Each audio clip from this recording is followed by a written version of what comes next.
except for the fact that the girl loved the dog so much that he grew up to be a monster. So that means if your dog is normal sized,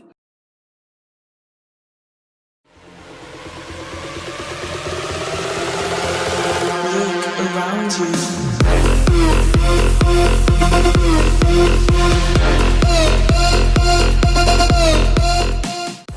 Hey everyone, how's it going? ProGamer007 here, and today I'm going to be reacting to Growing Up Without Cable by TheOdd1sOut. If you haven't seen it for yourself, then the original link is in the description below. Without further ado, let's get on with the show. Imagine if Netflix, YouTube, and Hulu never existed.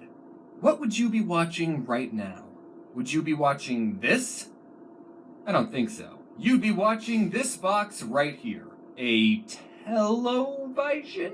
On this device, instead of picking what you wanted to watch and when you wanted to watch it, the television would decide all that for you. And instead of watching a... No, because you can switch through channels, different channels, using a remote control. But, what do I know? Single 5-second skippable ad in the beginning, you'd have to watch 5 30-second long unskippable ads. Can you think of anything more annoying? An advertisement right in the middle of your show? I don't know if my parents were being cheap or trying to discourage an unhealthy habit of watching too much TV, but growing up, my parents didn't have cable television at all in the house. Now, in this modern day and age of online content, some of you are living perfectly content lives without cable. I know I am. But you have to understand, in the early 2000s, online video wasn't a thing. Yeah, YouTube was created in 2005, but what did that have? This guy at a zoo? That's lame. So being an early... Yeah, I know what that video is. I've seen it a couple of times. And the comments section is just every 10 seconds a guy goes, subscribe to me and I'll sub back to you with like 5 different accounts. It's just crazy. But it's amazing to think that that was the first video uploaded to YouTube. Early 2000s kid, you had to get your cartoons through the TV. And if your parents didn't pay $65 a month to get cable, then you didn't get the channels with SpongeBob, Jimmy Neutron, or Courage the Cowardly Dog. The only thing you got was this green brother and sister called PBS Kids. And whatever these things were. PBS Kids stands for Public Broadcasting Service. I've never heard of PBS, but I've heard of the Teletubbies.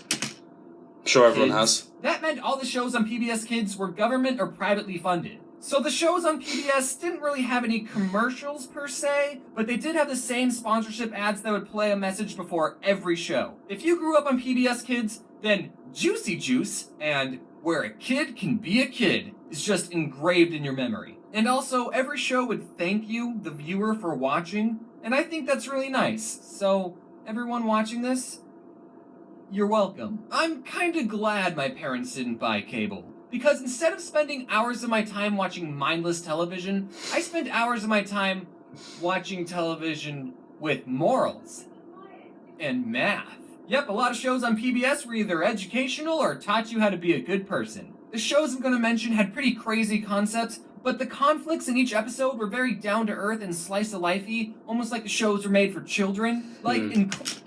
Yeah, I remember growing up, my grandparents had Sky. We used to watch things like Cartoon Network.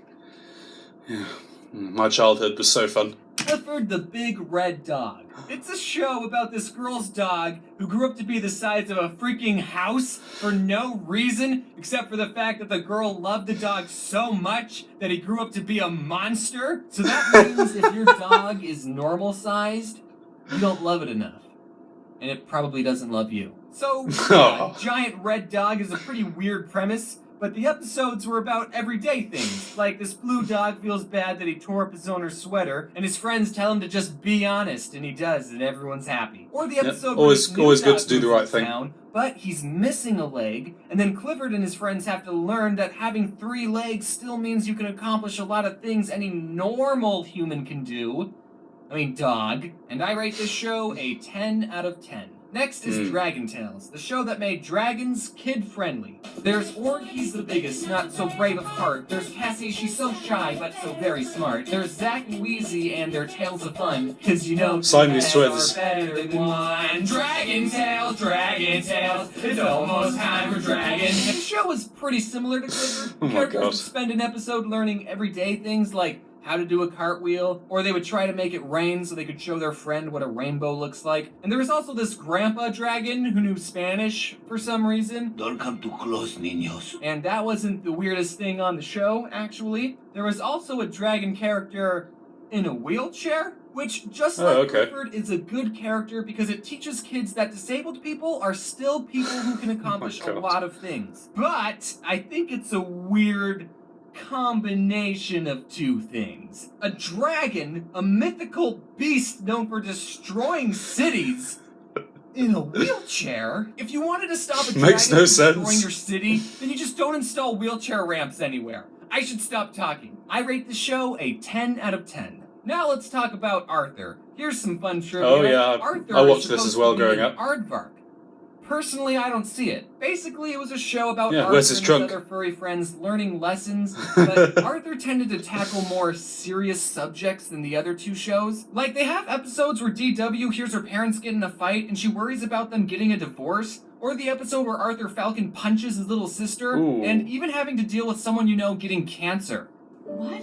Cancer? The character gets treated like a kid's show, by the way. That's a bit much. Because it's a kid's show. 10 out of 10. Next, let's talk about my favorite show on PBS Kids. Cyber Chase. Cyber Chase. Never heard of it. Just very quickly, my favourite TV shows growing up, Tom and Jerry, Scooby-Doo, Top Gear. I was introduced to Top Gear very young, but I just liked it. And Looney Tunes. This show didn't teach kids morals or how to properly treat the disabled. It taught them something far more important. Math. Cyber Chase is set inside a virtual computer world, and this one character named Motherboard was supposed to be the queen/protector of this world, but she sucks at her job because the villain of the show, Christopher Lloyd, infects her with a virus. So now these three kids have to go on adventures using math principles to thwart the bad guy's plans to save Motherboard. What? Mommy? Mom, to save Motherboard.